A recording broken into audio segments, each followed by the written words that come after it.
Welcome back everyone. नमस्ते सभी को। आज घटस्थ योगा श्रृंखला महर्षि घिरन में हम जानेंगे महर्षि घिरन ने तरीके बताए हैं कि कैसे हम अपने मन की दृढ़ इच्छा शक्ति और एकाग्रता को बनाए रख सकते हैं और महर्षि घिरन की चेतना द्वारा समझने का प्रयास करते हैं कि कैसे स्वयं के भीतर आंतरिक समझ को कैसे विकसित करें जिससे कि हमारा मन हमारे अनुसार सही बुद्धि से चले, ना कि हमारी इच्छा अनुसार चले और हम परिस्थिति अनुसार ही अपना जीवन व्यापन कर पाएं। तो यह तरीका महर्षि घिरन के अनुसार योग ने निकाला है।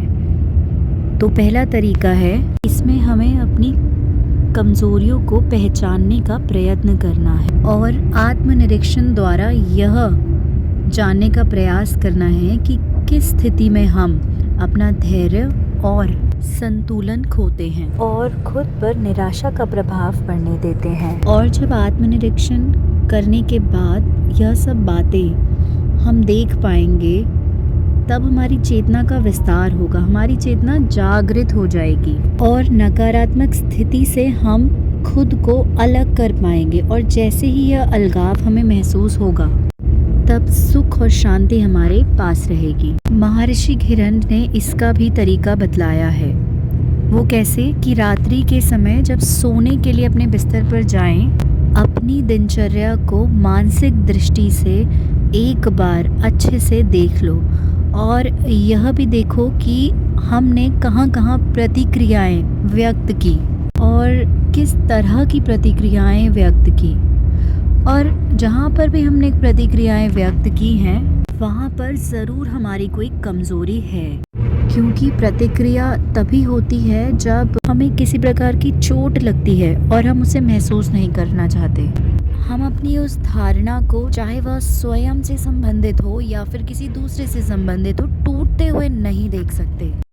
इसकी शुरुआत ही होती है छोटी छोटी चीज़ों से और अंत हो जाता है बड़ी बड़ी चीज़ों पर। यानी कि यदि हमें अपनी कमज़ोरी मालूम पड़ जाए और यह मालूम पड़ जाए कि किस परिस्थिति में हम प्रतिक्रिया देते हैं और उस प्रतिक्रिया का कारण भी मालूम हो जाए, तब उस कमज़ोरी का ख्याल करते हुए अपने कर्मों, विचारों और व्यवहार को बदलने का प्रयास कर सकते हैं।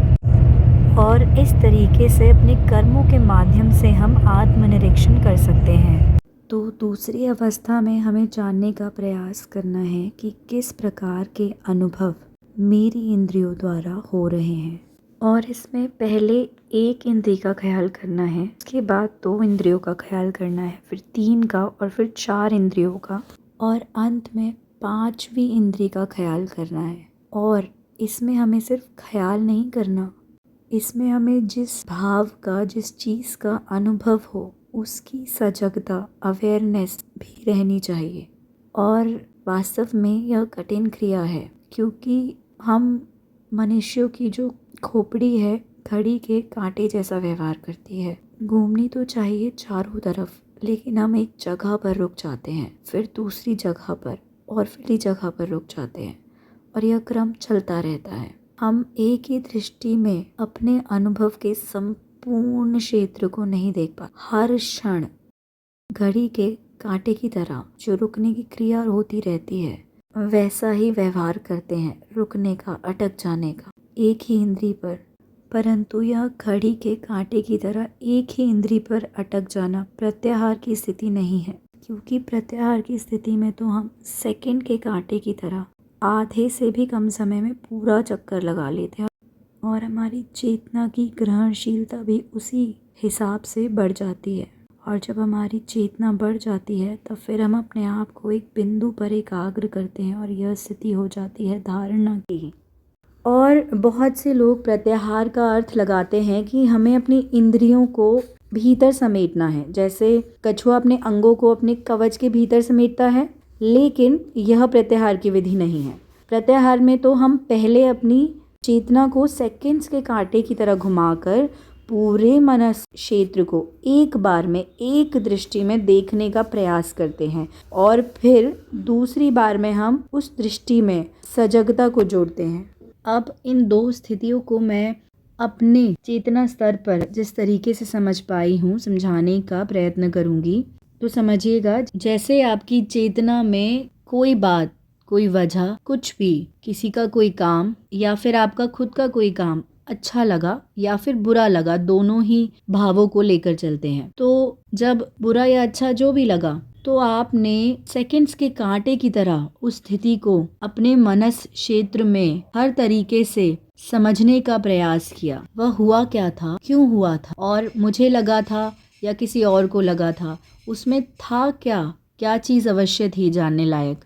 और संपूर्ण दृष्टिकोण से हमने समझ लिया है उस बात को जिसमें हम परेशान थे या बहुत प्रसन्न थे या फिर किसी भी अन्य भाव में थे। पूर्णतया से समझने के बाद अब हमें उसमें सजगता डालनी है, अवेयरनेस, जिससे कि हम उस भाव की समझ की चेतना पर आ सके, सजग हो सके, और इस तरह से हम प्रत्याहार की प्राप्ति कर सकते हैं। और अब तीसरी अवस्था है मन को देखने की, अर्थात सूक्ष्म अनुभवों को देखने की, मन का दृष्टा बनने की। और इसके लिए सबसे पहले उन विचारों को देखें जो मन में उठ रहे हैं, कैसे भी हों पर मन में उठ रहे हैं, और जानने का प्रयास करें कि वह मेरे मन में क्यों आए।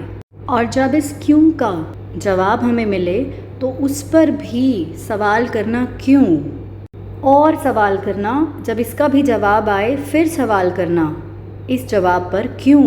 कहने का अर्थ है सतह से गहराई तक जाना है, हमारे मनस पटल पर उत्पन्न विचार की गहराई में जाना है, विचार क्षेत्र में, जहाँ पर विचार का संबंध हमारे अहंकार, महत्वाकांक्षाएं और स्वार्थ वृत्ति से है।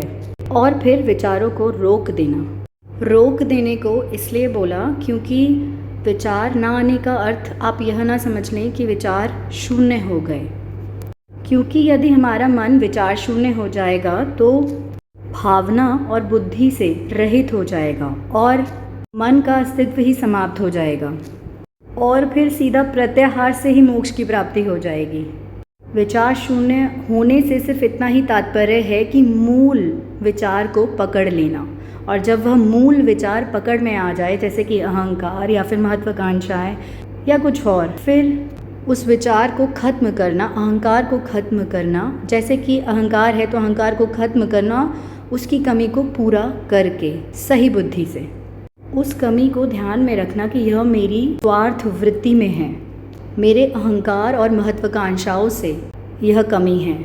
फिर मार्ग ढूंढने का प्रयास करना जिससे इस वृत्ति को, कमी को दूर किया जा सके।